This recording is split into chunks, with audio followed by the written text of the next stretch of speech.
एक नारी को शिला से प्रकट कर दिया, एक पत्थर से प्रकट कर दिया। आपने कैसे किया? भगवान ने बड़ी सुंदर बात कही। बोले बेटा, आपने भागवत के प्रसंग में सुना होगा कि प्रहलाद जी ने भगवान को कहां से प्रकट किया? खंबे से। प्रहलाद जी ने भगवान को खंबे से प्रकट किया। तो आज भगवान कहते हैं कि जब भक्त भगवान को खंबे से प्रकट कर सकता है, तो क्या भक्त भगवान भक्त को शिला से प्रकट नहीं कर सकता? आज भगवान आगे चले, भगवान के मन में ग्लानि होने लगी कि मैंने एक क्षत्रिय हूं मैं, और मैंने एक ब्राह्मण कन्या को स्पर्श किया, और वो भी चरणों से। भगवान ने कहा क्या करूं, मैं तो एक क्षत्रिय हूं। तो भगवान आगे जा रहे थे, तो कहाँ गए भगवान?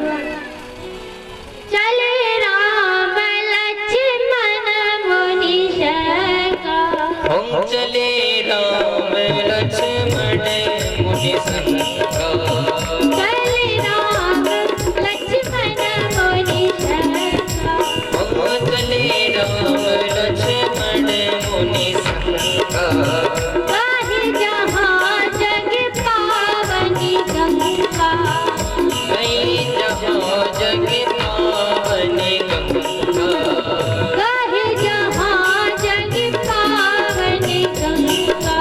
हो गई जहाँ जग पावनी गंगा। कहाँ चले? बोले आज राम लक्ष्मण जी विश्वामित्र जी के साथ गंगा मैया के पास चले। जब आगे चले गंगा मैया को देखा, राम जी ने पूछ लिया, बोले ये कौन है, ये कौन सी नदी है? विश्वामित्र जी कहते हैं, बोले राम ये गंगा मैया है। अच्छा, आज विश्वामित्र जी माँ गंगा के अवतरण की पूरी कथा सुनाते। बोले तुम्हारे, आज विश्वामित्र जी कहते हैं राम जी से, बोले तुम्हारे वंशज जो थे, बोले एक सगर नामक राजा थे तुम्हारे वंशज, उनके 60,000 पुत्र थे, और उद्दंडता के कारण कपिल देव ने का अपमान किया उन 60,000 सगर के पुत्रों ने, तो वो जलकर भस्म हो गए। सगर के 2 विवाह हुए, और सगर के एक पुत्र था असमंजस, दूसरी पत्नी। असमंजस ने सोचा कि अब क्या करूं, तो भोलेनाथ से प्रार्थना की कि प्रभु मैं क्या करूं कि मेरे पूर्वजों का उद्धार हो जाए। तो भोलेनाथ कहते हैं, बोले पुत्र यदि माँ गंगा आ जाए तो तुम्हारे भाइयों का उद्धार हो जाएगा। बोले ठीक है। अब असमंजस ने बहुत कोशिश की, लेकिन उन्हें तपस्या करते करते उनकी तो मृत्यु ही हो गई। असमंजस के पुत्र हुए अंशुमान, ये राम जी के ही वंशज थे, मैंने आपको कल भी बताया। असमंजस के पुत्र हुए अंशुमान। अंशुमान ने भी बहुत तपस्या की अपने पूर्वजों के लिए, लेकिन उनकी भी मृत्यु हुई। अंशुमान के पुत्र हुए दिलीप। दिलीप की 2 पत्नियां थी, इनके पुत्र नहीं हुए, दिलीप। और दिलीप सोचते हैं यदि मैं पुत्र के लिए रहा, पुत्र के इंतजार में, तो पुत्र हो तभी मैं तपस्या करने जाऊँ, तब तक तो मेरी मृत्यु हो जाएगी और मेरे पूर्वजों का उद्धार नहीं हो पाएगा। तो दिलीप ने गृह आश्रम को त्यागा और वन में चल पड़े। तपस्या करते करते महाराज दिलीप की भी मृत्यु हुई। और दिलीप की जो पत्नी थी उन्होंने गुरुदेव से पूछा, बोले गुरुदेव अब तो हमारा वंश ही समाप्त हो गया, अब क्या करें? गुरुदेव ने कहा, बोले तुम चिंता मत करो। और दोनों रानियों का मंथन किया और दोनों रानियों में से एक रानी गर्भवती हुई। समय आने पर पुत्र हुआ, लेकिन उस पुत्र के शरीर में हड्डियां नहीं। गुरुदेव ने अपनी शक्तियों से हड्डियों का संचार किया और नाम क्या रखा? बोले भगीरथ। भगीरथ का मतलब क्या है? बोले जो दो भगवान से उत्पन्न हुआ है वही भगीरथ है। और ये दो भगवान से उत्पन्न हुए हैं दोनों रानियों से, इसीलिए इनका नाम हो गया भगीरथ। जब भगीरथ ने सुना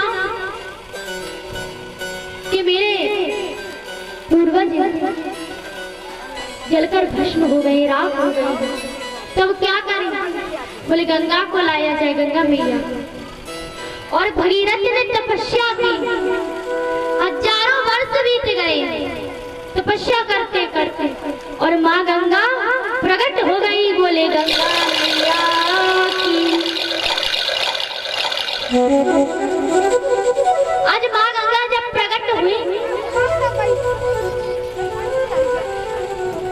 तो भगीरथ ने माँ गंगा से कहा, बोले मैया आप मेरे साथ चली पृथ्वी लोक पर।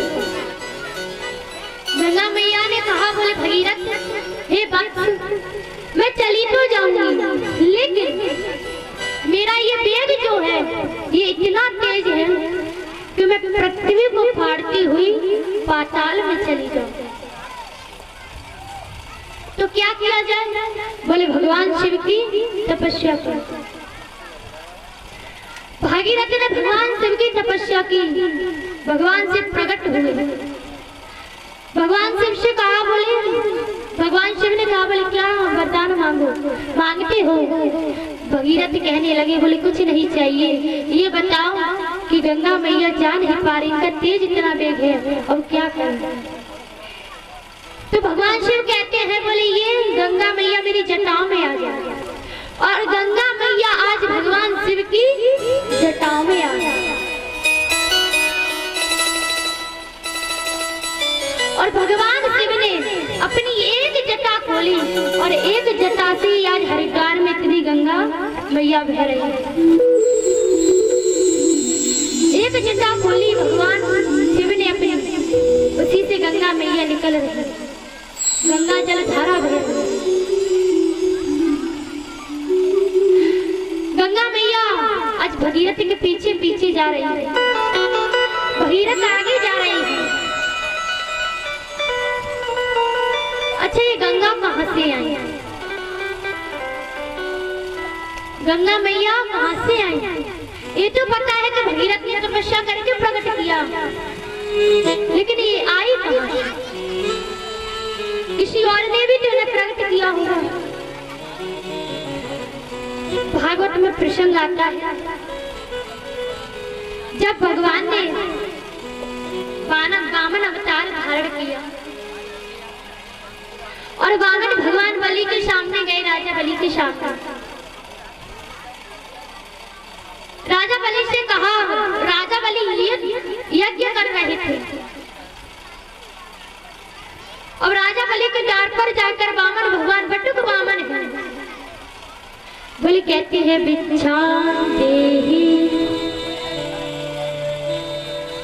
राजा बलि तुरंत उठकर आ गए क्योंकि दानी थी। अब जब राजा बलि उठकर आए, बोले ब्राह्मण देवता आपको क्या चाहिए, मांग लीजिए।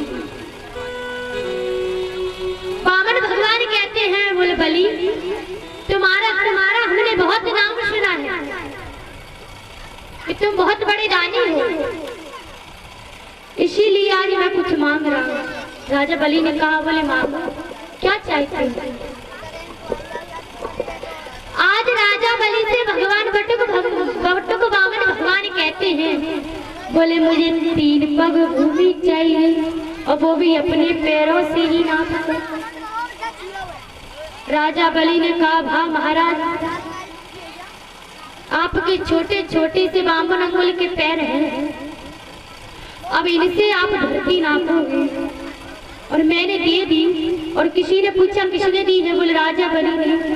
तो मेरी तो बेइज्जती हो जाएगी। बोले आप कुछ और मांग लीजिए। भगवान कहते हैं, बोले नहीं, हमें तो 3 पग भूमि चाहिए, वो भी अपने पैरों।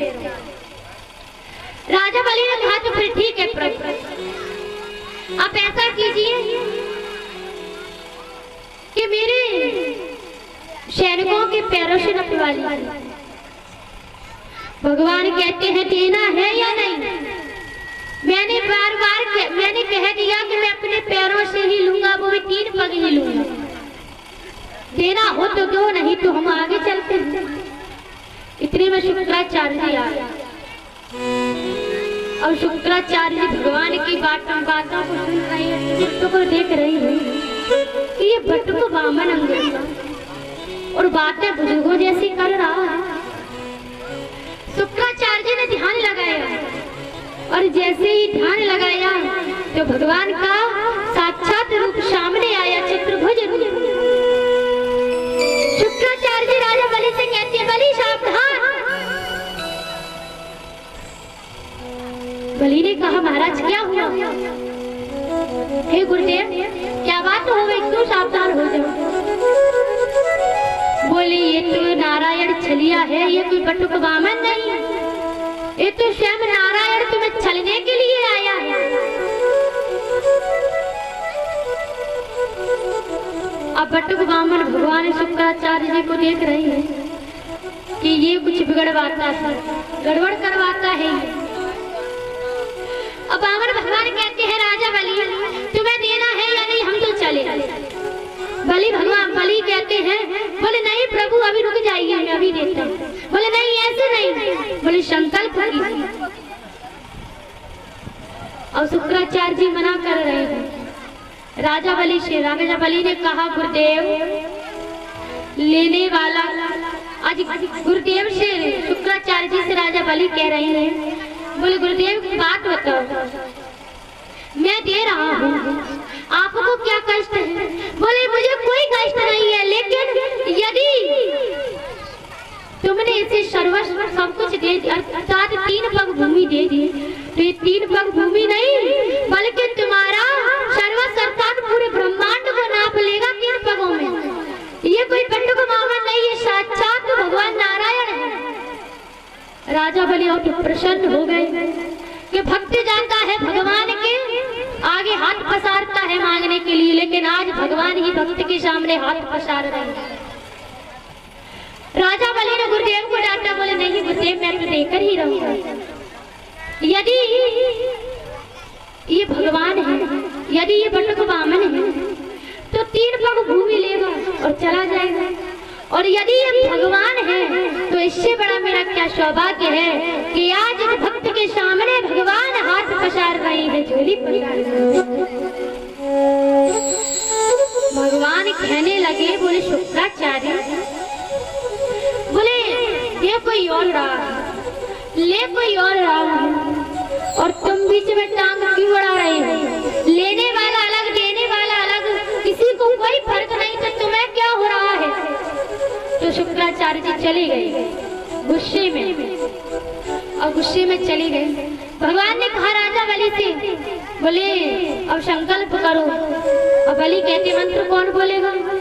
भगवान बोले थोड़े बहुत मंत्र हमें भी आते हैं, चलो संकल्प करो। अच्छा, संकल्प क्यों किया जाता है? संकल्प का क्या मतलब है? बोले जब संकल्प करते हैं तो हम जल हाथ में लेते हैं कि हाथ में जल लेते हैं, और जल में किसका वास होता है? वरुण देवता होते हैं, वरुण देवता।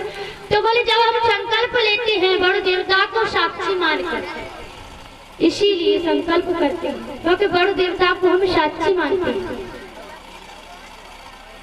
संकल्प किया, अभी संकल्प हुआ नहीं, जली डाल ही रहे थे। तब शुक्राचार्य जी ने विचार किया कि अब क्या किया जाए। और एक छोटे से बनकर के मच्छर की तरह शुक्राचार्य गए और सागर की टोटी में जाकर के बैठे। अब भगवान को सब जानते हैं, लेकिन भगवान को आगे भी लीला करनी थी। अब भगवान ने सोचा, भारी शुक्राचार्य तुम बड़े होशियार निकले, कहीं और बस नहीं चला तो इसी सागर की टोटी में जाकर घुस गए। आज शुक्राचार्य भगवान कहते हैं बोले जल नहीं निकल रहा, भगवान कहते हैं बोले कुछ 11 दिन हो गए तो काई लग रही है। भगवान को सब पता है, लेकिन भगवान क्या कहते हैं राजा बलि से, बोले 11 दिन का रखा है सागर की काई लग गई होगी, अभी रुको तुम। और भगवान ने क्या लिया था,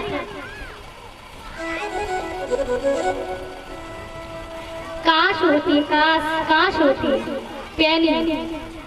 उस पैनी काश को लिया भगवान ने और जैसे ही सागर की टोटी में डाला कि शुक्राचार्य की एक आंख फूटी, और जैसे ही शुक्राचार्य की आंख फूटी कि शुक्राचार्य जी तुरंत बाहर आ गए। और शुक्राचार्य जी पछताने लगे, बोले लेने वाला कोई, देने वाला कोई, हमने अपनी आंख वैसे ही फोड़ ली। आज शुक्राचार्य जी की एक आंख फूट गई। क्यों, बोले भगवान से क्रोध कर रहे हैं, भगवान को ही कुछ देने नहीं, राजा बलि को भगवान को कुछ देना नहीं दे रहे थे, भगवान को देने से मना कर रहे थे कि राजा बलि ने मत दो, छलिया है। तो आज भगवान परिणाम हुआ, भगवान से विरोध करेंगे। अब बताओ, शुक्राचार्य ना तो बलि रुके, शुक्राचार्य जी के कहने पर भगवान को 3 पग भूमि देनी ही पड़ी और शुक्राचार्य ने अपनी आंख ऐसे ही फुड़वा ली। अब भगवान ने संकल्प किया, अब भगवान ने कहा राजा बलि अब मैं नाप रहा हूं और आप देखते जाइए, पगों को गिनते जाइए। और जैसे ही ये कहा, भगवान ने अपना रूप बढ़ा लिया और इतना बड़ा रूप बढ़ा लिया कि आज भगवान ने अपना एक पग रखा और जैसे ही आगे बढ़ाया एक पग, तो सुतल वितल सुतल वितल महातल सातल पातल, इस सातों तल नाप लिए एक पग से। और फिर दूसरा पग ऊपर के लिए बढ़ाया, भू भवन स्वः ब्रह्मलोक तपलोक सब कुछ नाप लिया। और जैसे ही भगवान ने दूसरा पैर बढ़ाया ब्रह्मांड की ओर, तो ब्रह्मांड फट गया और जो ब्रह्मांड फटा भगवान ने लिया और वही चरणों तक आज गंगा मैया के रूप में बह रहा है। बोलो गंगा मैया की। तो भगवान के चरणों से ही भगवान का ही चरणों तक है गंगा मैया।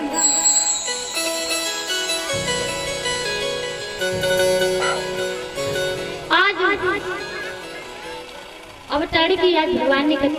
आज विश्वामित्र जी कहते हैं राम जी से, राम जी बोले जब भागीरथ ला रहे थे गंगा जी को, तो एक संत थे जन्नू बाबा,